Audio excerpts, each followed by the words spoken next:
So, good afternoon, everyone. I am here today with Kenneth Henrichs from Brierley, Len O'Neill from Suddath, and Laszlo Gyorffy from IdeaScale. My name is Christy Urbeck, and I'm the Chief People Officer of AgileThought.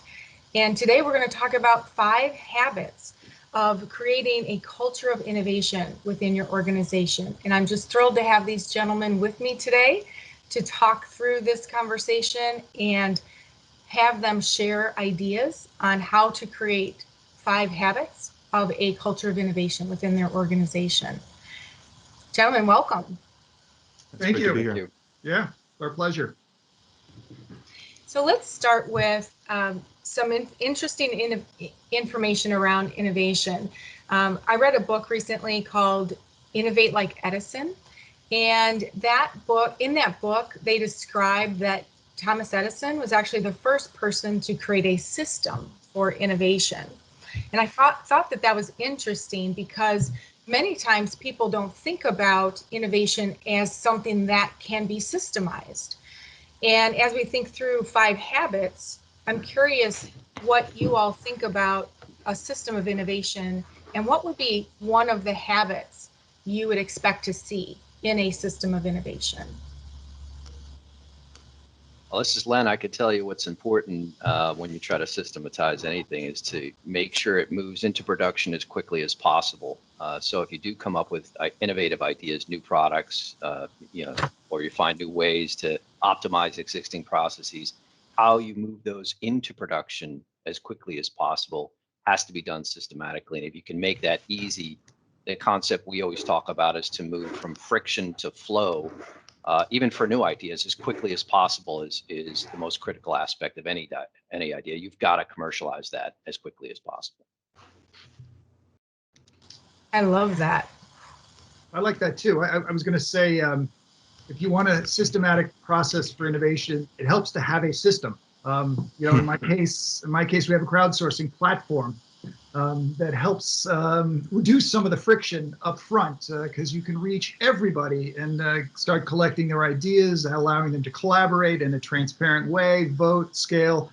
And for our clients, often the challenge is how do we get into that implementation side? The front end, we do a fabulous job of engaging people around, and we really have to partner with clients to help them get over the top on that back end. I have more to say, but I'll let Kenneth hop in. Sure. Yeah, I think that innovation also, there's an important aspect to it, which is the culture behind the system that you promote. Because you can tell somebody all day long, I want you to think creatively, but that doesn't really necessarily change the culture. And sometimes that culture shift takes a while. And we find that celebrating the wins in addition to celebrating losses is very important, because those losses are opportunities to not only learn, but to look at how people thought about creatively solving things as we try to tap into the entire organization for innovation instead of relying on 1 or 2 key individuals to lead that charge. Mm-hmm. Culture is key. You're right, Kenneth. I think, looking at my background, I've worked at several different companies, and they have different appetites, and different industries have different appetites for innovation and celebrating or even supporting failure. I think in a very historically command and control culture, failure is not celebrated. It's something that's relegated and dismissed. To get a company comfortable with failure is a tough hill to climb. I think that's the hardest part of, you've got to celebrate those losses and the wins, but they need to change the culture so they're very comfortable and they feel safe when they fail. Yeah, it's great. I think sort of getting a company comfortable with experimenting constantly. Sort of, what did we learn today? What experiment are we going to? And fail faster. Don't. It can't be a long fail. And good money's following bad. I think you've got to make again back to that systemization process. You've got to create that system for a fast failure or a fast win. Somehow you've got to move quickly. Absolutely. Yeah, I agree. That fast failure is very important too, so that you can at least minimize your risk footprint in doing that. It makes it more palatable to have those losses whenever they're much smaller losses. And Agile, the process of learning and pivoting quickly, is not one that most companies are comfortable with. It's more contractual inside organizations sometimes. back to their technology organizations. To get it into the DNA of the business is difficult, to get them comfortable with that. To be truly collaborative, is the journey. It sounds like this is par for the course for you today, Christy.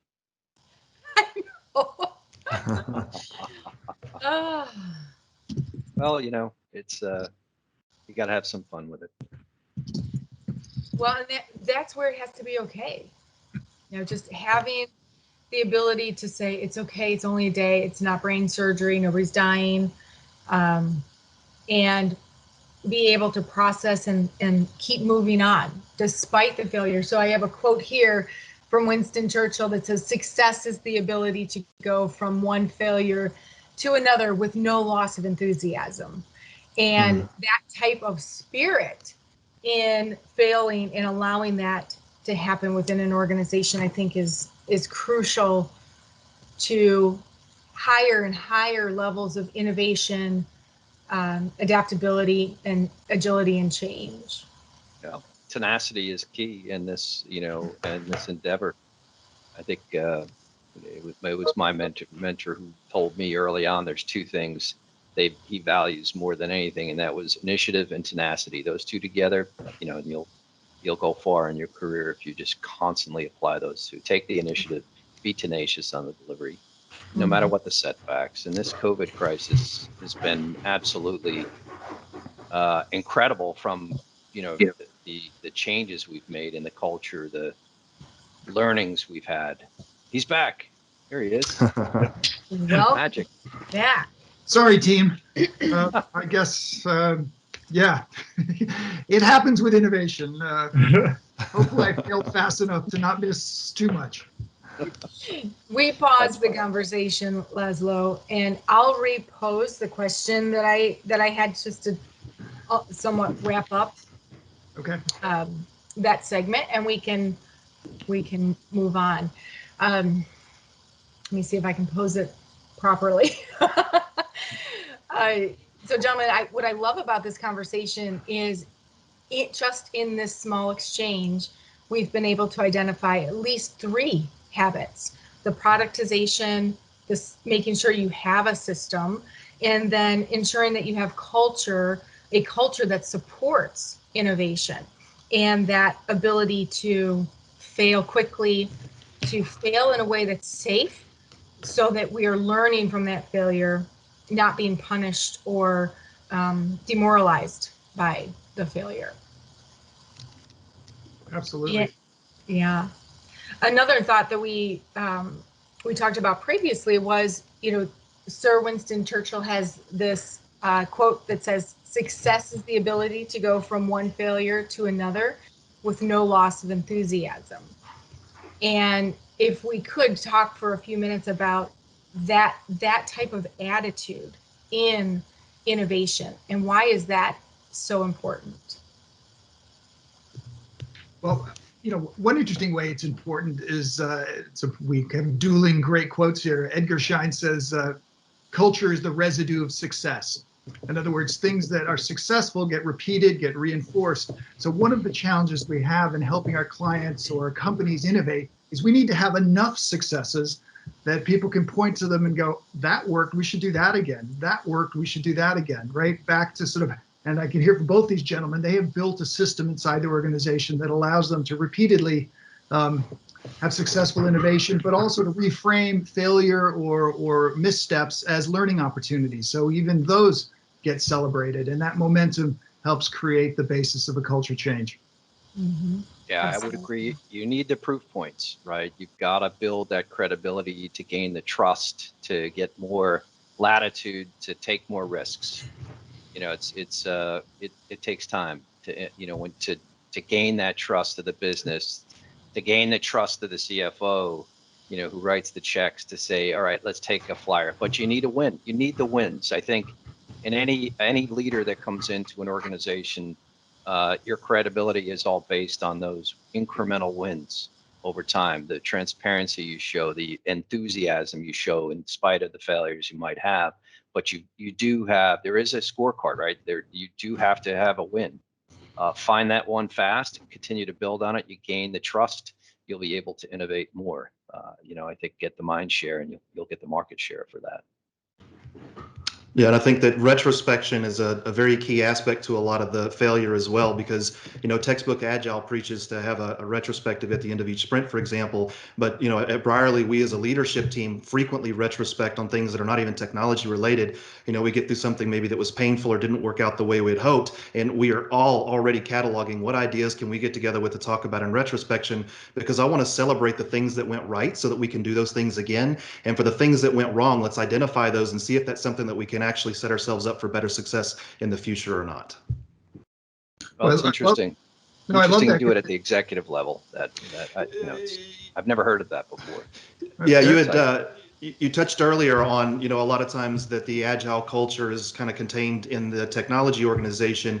And what we found at Brierley is it was about 3 years ago we embarked on what I would call a real Agile journey. We had many false starts, but we had a real Agile journey that began about 3 years ago. And I believe wholeheartedly that there was two key components for success. And one of those was the leadership's willingness to become agile at the leadership level and take that well above and beyond the scope of technology. And we were, as leaders, willing to change. And, our org structure changed over time, our processes changed, and we looked at the whole enterprise to change. It wasn't just, technology, figure out a better way to deliver. It was how do we deliver as an enterprise in a better way.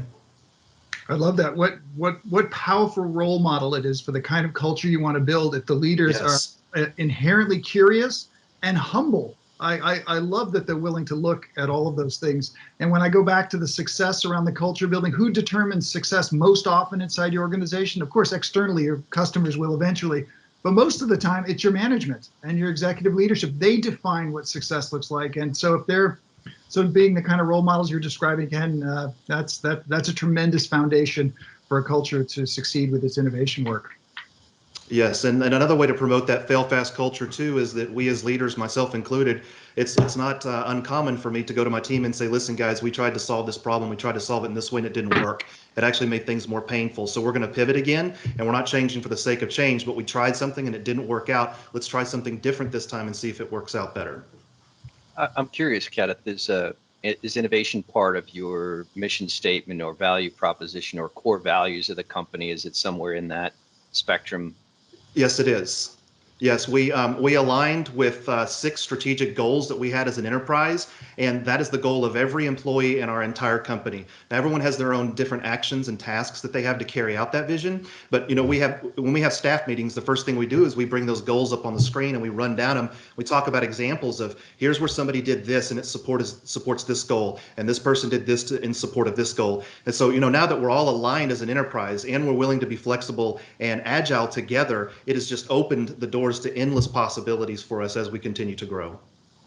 That's interesting. Yeah, that's same at Suddath. One of our core values is innovation. And historically a 100-year-old company that was in the moving and logistics business, it was more around creative ways to solve customer problems in the field. But that has always been one of the core values that we're trying to bring more into the office and how we look at things. So really interesting as part of your core. You can see, Christy, in both of those stories too, you asked about systems in the beginning. You can hear ecosystem around innovation has been built in both of these clients. It's both of these companies. It's what I try and get my clients to recognize. And various people have various roles to play. But in all of them, you want them leaning in, saying, how can we try and make this work, rather than sitting back and throwing stones, and having it sort of embedded in your mission statements and vision statements, as well as having your leaders actually embrace it as a way of working. Certainly wonderful. I can see where you're both successful. Yeah, in the early part of trying to introduce innovation, you worry, do you have to go in a bimodal fashion, carve out a separate part of the organization to run and innovate quicker, or maybe a techquisition of some sort, go after an innovative company that can bring outside eyes and thoughts. But yeah, I think if you can truly embed it through the DNA of all the organizations and how they operate, and the top-down approach, I really like, Kenneth, what you said, though, that if the senior team embraces Agile through each of the business units, and it's all from top down, it's a much easier journey, I believe, to get a company to think innovatively. I think it's also a much more integrated approach. So for us, be curious is one of our core values. And while we are operationalizing our first core value, which is build community right now, in the second quarter, we'll be operationalizing and really defining how do those behaviors of be curious show up in all aspects of the organization. And so we're creating that system, we're creating that ecosystem that will support and allow the curiosity to come forward and be the first intent versus be judgmental, right? And shoot an idea down. We're a yes and type organization. So the having the values in place to support the habits, it's almost like the habits become the operationalization, if that's a word, they become how that value shows up in the organization and how it shows up in innovation. So I really love that. And I think we've got our 5 habits from productize it. So how quickly can we move it from friction to flow, to use your words, Len? Make sure we have a system in place. Ensure that there's a culture that supports the innovation. And most specifically, have a culture that allows that failure, that learning. And then finally, the retrospection aspect that Kenneth, you raised. I think that closes the loop, because if you look at a plan, do, check, act kind of cycle, we've hit all of those pieces, and it comes together as a holistic system in and of itself to support that innovation. Yep.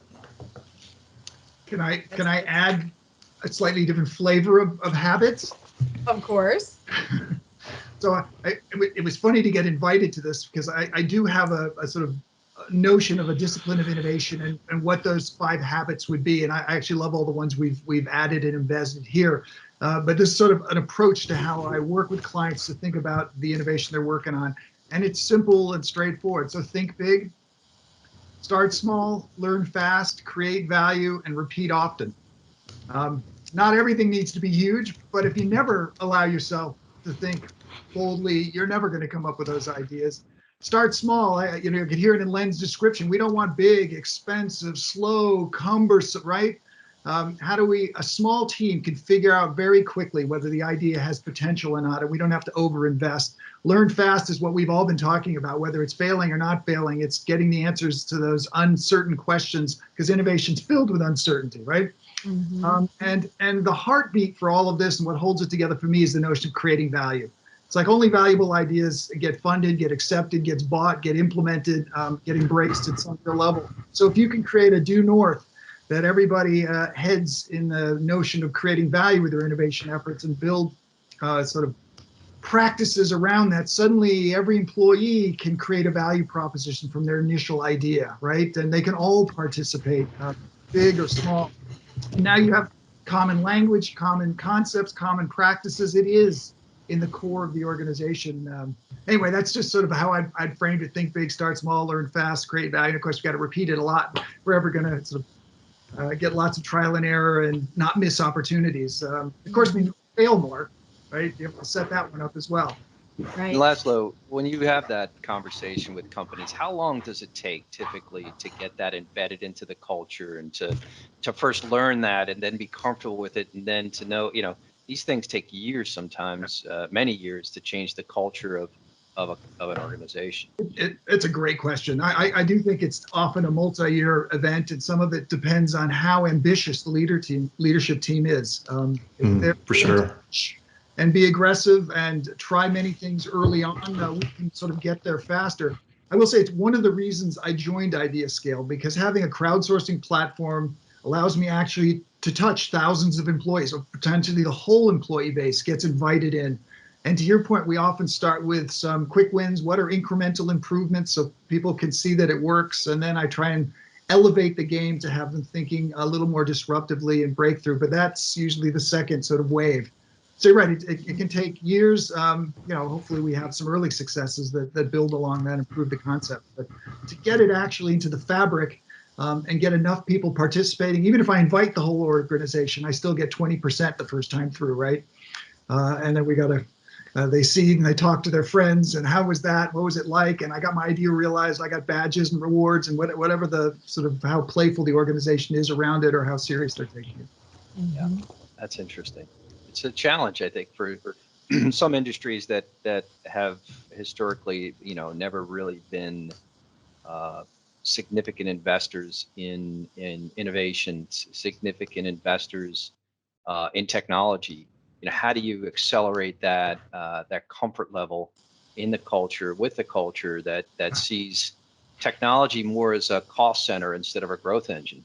No kidding. So those are the things that you've got to, that are significant challenges, and to get them comfortable with making those kind of investments.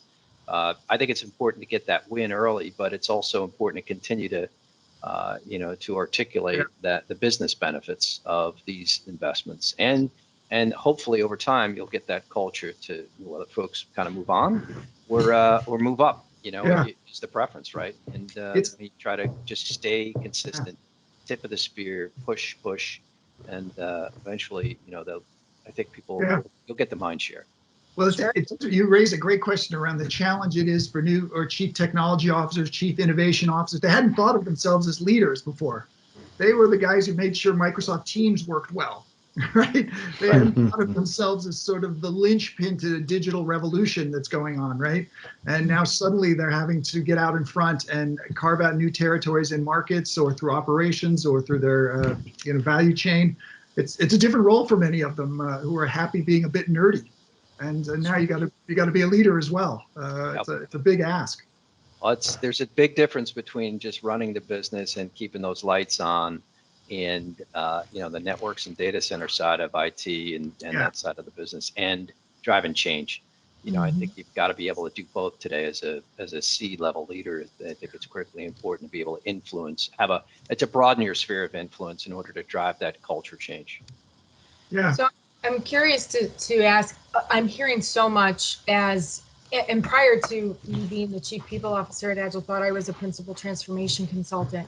So I worked with our clients and I'm an industrial and organizational psychologist. So I love the intersection of the behavior and the concepts and the business value that comes along with transformation.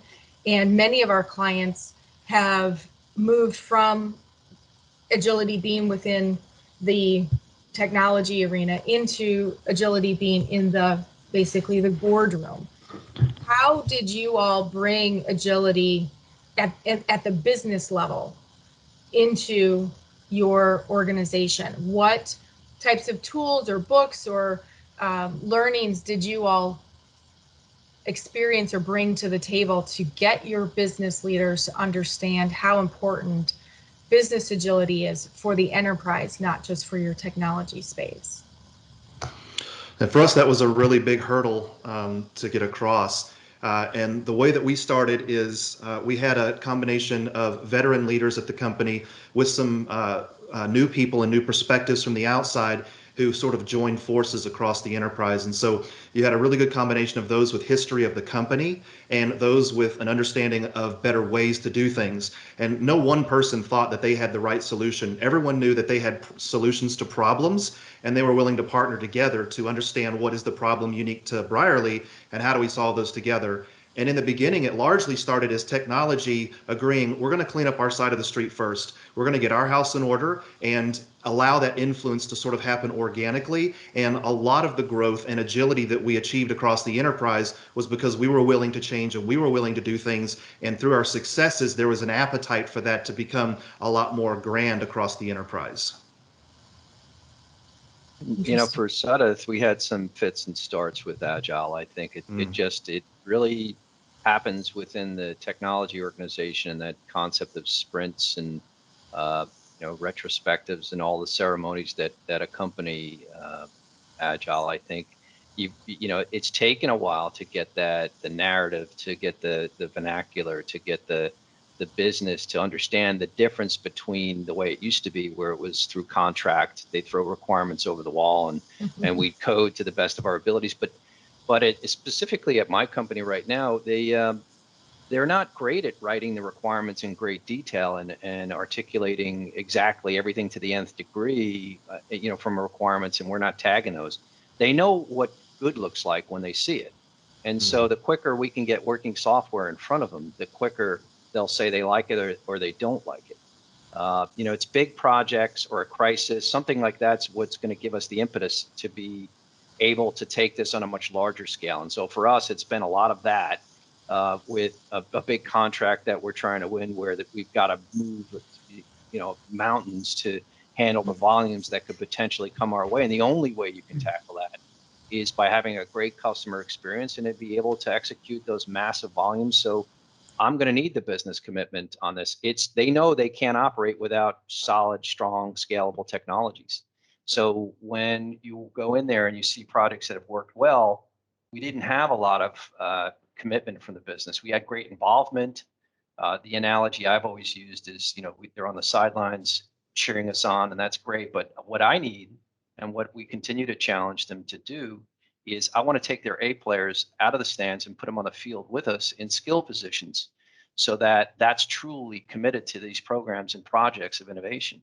And that's hard to do. And it takes time. I think the successes we see is when we do have that level of commitment, not just involvement, but true commitment from our business partners, and we can certainly move those mountains together. I think you've got to get those wins under your belt, and you can see that innovative velocity really pick up when you've got a shoulder-to-shoulder relationship with your business partners.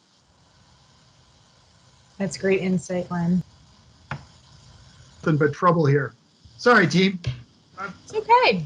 I've never actually had this problem in ages. I had to upgrade to my infrastructure, and sorry. It's okay. You were being brilliant, and I was gonna. Can I still add my one thought? I thought I was on a roll. Yes. We've got plenty of white space to merge it all together, Laszlo. And it was great. It was great, Laszlo, because it looked like you were thinking about the question for so long. We were just hanging on to everything. This is going to be insightful. Oh man, you guys, I appreciate your patience. I hopefully that will be it. What I was going to say was sort of building on your points. You both described how your teams came together and sort of honored and acknowledged there might be new ways of working that would make you even more successful. One of the things I've found if I see I have a client that's not quite there on those lines, is to go take them to some place that's been very successful. Mm-hmm. So we've done over the years what we call Silicon Valley immersions. I'm lucky I live right here, and I have this sort of remarkable network of pioneering enterprises and startups and VCs. And anyway, so we invite a leadership team out and have them spend a week with us, and they sort of get their mind blown about tech possibilities they hadn't thought of, about collaborating with startups, and they also see different kinds of innovation play out, and they get to talk to their peers. Which makes a big difference, right? They suddenly get somebody who's having the same challenges and yet sort of approaching them a different way. And when they bump into leadership teams who are already doing sort of embraced Agile as a way of operating, they get great insights around that. And we do a little strategy out the back end and send them home to rock and roll. But it has been very, very successful. That's a great idea. It's harder to do, in Jacksonville, Florida, where we're headquartered, but yeah. If there's an opportunity to connect to those startups, that could be an excellent idea for some of the executive team to take advantage of. I like that. It's been eye-opening. It is, because I think it also kind of sparks their competitive spirit of they see their peers or who they aspire to be doing these types of things, and then that might give them permission to take some leaps that they wouldn't on their own if they didn't have that exposure. So that's a very, very interesting approach. Yeah. It's fun. You want a quick story or no? I could be quiet too. So we had the Swiss Post come visit us. Yeah. And they arrived, just as Google and everybody was rolling out all their autonomous vehicles, right? We're still working on that, right? And we had them talk to the group at Google and things, and they sort of came back to the meeting. We were debriefing at the end and, asking, is that just another sort of Silicon Valley toy that's being built, or is there any relevance? Well, the Swiss Post in Switzerland is quite different from our post office. They have Of course, they're Swiss, so they have a banking element to them, but they have a huge transportation, both buses and trains, voting, as well as all the packages and stuff you'd expect. And so we challenged them around it, and they said, you know what, we run this huge transportation thing, and if actually we had autonomous ones, we could get out ahead of all of this. And sure enough, they, you know, a year and a half later, they partnered with a group here, and they launched the first autonomous bus route in Sion. You know, it's amazing. And then they went on and on and on. You guys may find this as well, is they get braver and braver. It's almost the first round of innovation. They're nervous because they've never seen it really work for themselves. So to the point that a year later, they were in Fast Company's 50 most innovative companies, a post office, right? What? Like, how could that happen? But so they had their, you know, so their minds blown coming out here to Silicon Valley. It was one of the positive experiences. That's a great story, Laszlo. That's a wonderful story. So what I'd like to do next is kind of bring us back to those habits. And think, you know, habits don't happen overnight. You know, some people say you have to do something 7 days in a row or 30 days in a row or 17 years in a row for it to become a habit. How long did it take you all to have innovation become a habit? And then subsequently, how do you hold each other accountable within your organizations to these habits? Interesting. Who would like to go first? I'll take a crack at it. Yeah, go. Or, you know, when you foster a culture of innovation, you know, and you're bringing change, it helps with outside eyes. You know, for us, it's taken a while to shift the thought process and especially I'll talk specifically about technology from being order takers, you know, to kind of thought leaders. And I think what, you know, that you need strong personalities to match up with strong personalities. And you need to be comfortable to say, no, that's what you want, but what you need is this, and here's why, and really articulate that in business value. And if you can do that, you'll get the mind share, as I call it, all the time. I think, you know, instead of asking, what do you want? Sometimes I think you've got to elicit what the true needs are. You know, continue to ask those 5 whys, and every time you start a project or a program, and then deliver. Not what they want all the time, but what they really what they exactly need at that time, and you know, getting product ownership, you know, in that discipline and getting that in the rigor and benchmarking across the organizations is very helpful. Having consistent ways of delivering products, getting and shifting to the product mindset from project mindset is important.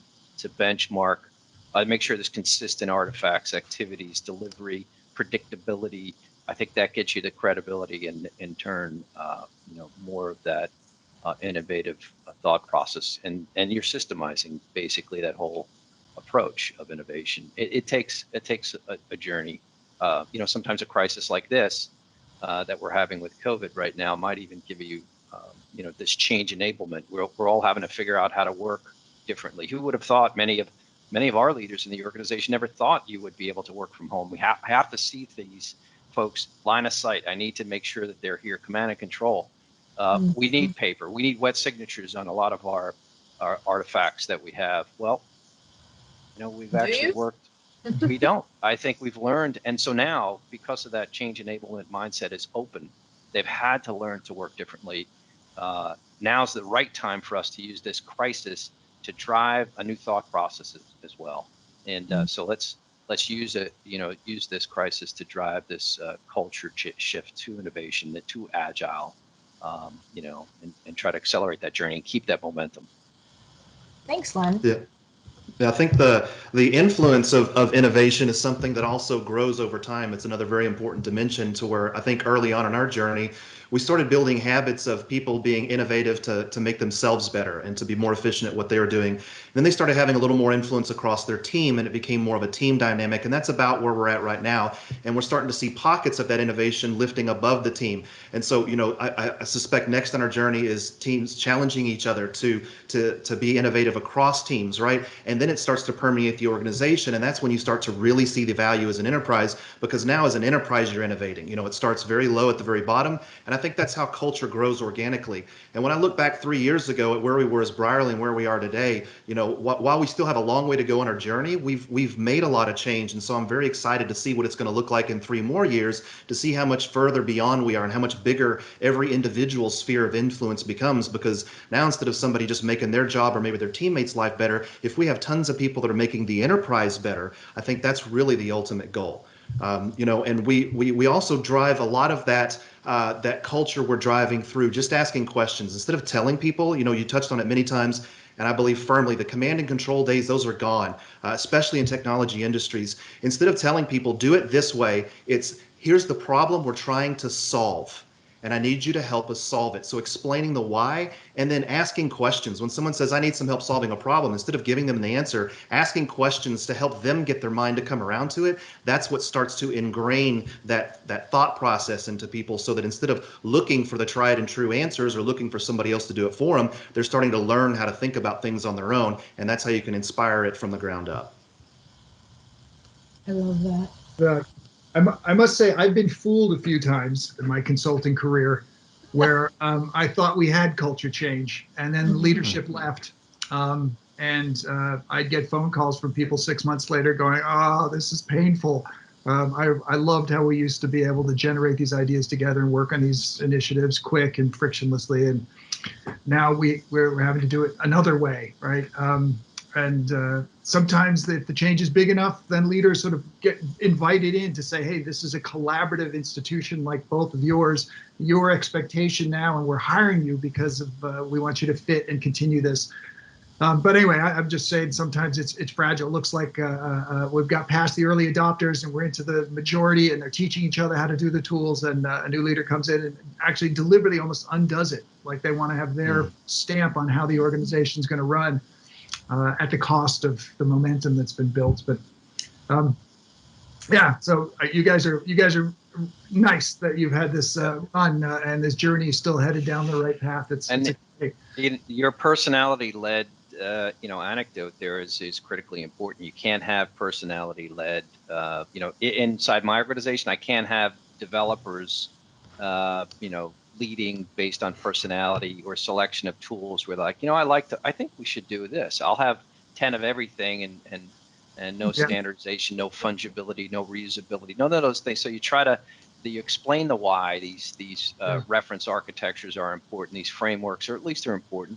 And hopefully that drives the personality of the organization and the culture of the organization, and it becomes institutionalized more and more. Because you hate it when you have those personalities that come in, and there's some strong ones in many industries that could really undermine all that work you put into creating a collaborative culture. Yeah. That is so true. That is so true. So as we come to the end of our time together today, I'm going to ask 2 questions. One, who was your first inspiration for innovation? And then 2, if somebody listening and and as part of our session today were to walk away with one nugget, so we've given them 5 habits, but if you were to say the one thing, the essential thing, would be what? I can tell you my first inspiration. I got to work on a project at NUMMI, which was a joint venture between Toyota and General Motors. It is now the Tesla plant, right? So I got introduced to the Toyota production system and got to see what it looks like when it's in full bloom. If I took you to the Georgetown plant in Kentucky, 6,000 employees, every year they come up with 70,000 improvement suggestions. What percentage of those improvement suggestions get implemented? everybody says 2, 3, 5%. So it's 99%, basically all of them, right? They're incremental improvements. They're champions who tried them out before, even though it's an American employee base. It's the Japanese way. You wouldn't submit an idea you didn't already know worked, right? You want to save face. And it's a man-machine system that built in the expectation that everybody had 2 jobs to get their assignments done and improve the product, the process, the place. So I was blown away. I have never seen a culture operate innovation like that, and it changed how I thought about innovating at scale and what a culture looks like when it's operating. People run around with smiles because the machines work for them, not the other way around. Imagine if 70,000 times a year you improve the plant. You own this thing. It's yours. It's exciting to do. And the last point in this. So if you go through the training there, everybody gets trained. They invest in their employees. And one of the things you learn is the notion of muda. Muda is the Japanese word for non-value added activity or waste. And there's 7 kinds of waste in the Toyota production system. And once you wear these glasses, once you've been taught what waste looks like, you see it everywhere. In fact, 70,000 times a year, in fact, right? And so that started me. I walked in and went, I've never seen anything like that. I've never seen an employee base so engaged, so innovative, and I loved it. Although I did walk away saying, the light bulb wasn't invented from continuous improving candles, right? I need to have it be able to come up with bigger ideas as well. But just as touching a culture that was built to thrive in innovation, that was my eye-opening. And I said, I need to help create that in other clients. That's fantastic, Laszlo. I'll touch on, a similar story. Early in my career, when I was at a financial services firm, I recall my mentor asking me to build a network early on. This is early days. I'm going to kind of date myself here. So I was always pretty good at standalone, desktop publishing and all those things. But he had challenged us to build, a network, and he said, figure it out. So I went about trying myself the hardest, reading and trying to learn, and even though I worked those nights and weekends, I just struggled. And what he had said was, Len, I didn't tell you to do it all by yourself. I think what you need to do is take a look at this massive ecosystem behind you that you can ask for help in. Learn what you don't know, and learn how to ask for that help. And you take the qualities that I like about you the most, which is initiative and tenacity, but you've also got to learn you got to learn to ask for that help, because you're not going to be able to solve all these problems yourself. And there's quite a bit of innovation, quite a bit of capability in a much broader and bigger organization or in the industry. So that network, learn not just to build a network, but learn how to network, leverage that network, and you'll be much more effective. And that was, what was an eye-opening aspect of my career very early on. That's awesome. Thank you, Matt. Kenneth, what about you? Yeah, so for me, very early on in my career, I was fortunate enough to have a very strong mentor that saw some potential and just seriously poured into me and constantly invested in me. And I've been lucky enough to have several key mentors that have done the same thing, that have just poured into me. And, I think about all the things that I learn all resonate around always question why you're doing what you're doing. Not only is it the best way to do it, but does it even need to be done? And, all those things I really believe help set me up for success, because I applied them to hands-on stuff very early on. And over the last 5-6 years, as I've grown into leadership, it's been wonderful being able to help equip and enable teams to sort of take on that thought process as well. And I think something that has really resonated with me recently is that, the idea of mentorship is wonderful. You should be a mentor, or you should be a mentee, or you should be both. But if you don't find yourself in either, what you should actively realize is that if you don't think you're teaching somebody something, you're wrong. You are always teaching somebody else something. The question is, what are you teaching them? Are you teaching them good things, or are you teaching them bad things? Because people will learn from you whether you're intending to teach them or not. And it's a great idea to continue to try to exhibit those positive behaviors and to show that you embrace those failures and that you celebrate those successes and wins as a team, because there's somebody looking to see what you're doing and they're learning from that. My goodness, that's wonderful, wonderful insight. Thank you, Kenneth. Gentlemen, for our last question, what's the essence? What's the one thing that you would all recommend if somebody can only take one thing from those 5 habits.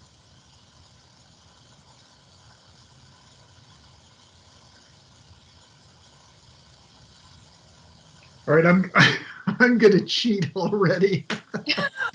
My one thing is my one mantra: think big, start small, learn fast, create value, repeat often. That's my mantra. It's a broken record, but it's one mantra with just 5 parts: think big, start small, learn fast, create value, and repeat often. How's that? Create value is fast. Create value quickly is probably the one way. Find that fast path. Try to understand the dimensions where you can impact digitally. For me, in particular, the customer experience, the workforce experience, and the supply chain partner experience. If you can look at those 3 experiences, try to understand their pain points, move all of those where you can from friction to flow, and try to create that business value through those concepts. I think that's what I would recommend, is try to do that as quickly as possible. Find the area where you can win quickly, and you can bring value to the business quickly, whether it's a growth opportunity or an optimization opportunity in the back office. Find that win and continue to build upon that win, and you'll grow your ability to innovate even more within the organization and get them comfortable with the concept of investing in innovation. Yeah, I don't know if you guys are familiar with the term imposter syndrome, but it's something that I've suffered from in my past, and I've known several people that have. And one thing that I would say is that if you feel like you can't make a difference and you aren't making a difference, you're largely wrong.